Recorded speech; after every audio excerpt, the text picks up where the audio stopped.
Hi అండి. ఈరోజు టమాటా ఉల్లిపాయ చట్నీ చేస్తున్నానండి. దోశల్లోకి నేను ఎలా చేస్తానో చూపిస్తాను. ఫస్ట్ ఆయిల్ వేడెక్కిన తర్వాత మినపప్పు వేసుకొని కొంచెం ఫ్రై చేసుకోవాలి.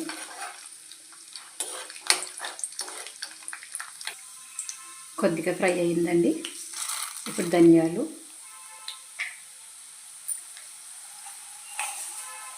కొద్దిగా ఆవాలు, జీలకర్ర,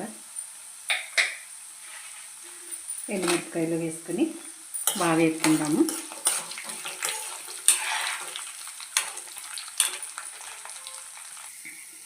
కొంచెం ఫ్రై అయ్యాయి కదండి, ఇప్పుడు ఉల్లిపాయలు వేసేసుకుందాము. ఉల్లిపాయలు కూడా బాగా ఫ్రై చేసుకోవాలి. ఉల్లిపాయలు వేగాయి కదండి, ఇప్పుడు టమాటాలు, కొద్దిగా చింతపండు అన్నమాట వేసుకుని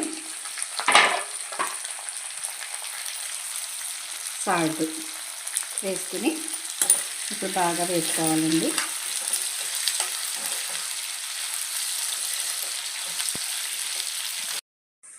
ఇదిగోండి బాగా వేగిపోయాయి కదా, ఇప్పుడు ఆపేసుకుని చల్లారిన తర్వాత మిక్సీ పట్టుకోవాలండి మెత్తగాను.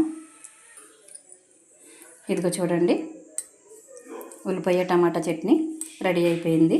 ఇదేమో వేడివేడి అన్నంలో నెయ్యి వేసుకుని తిన్నా చాలా బాగుంటుందండి.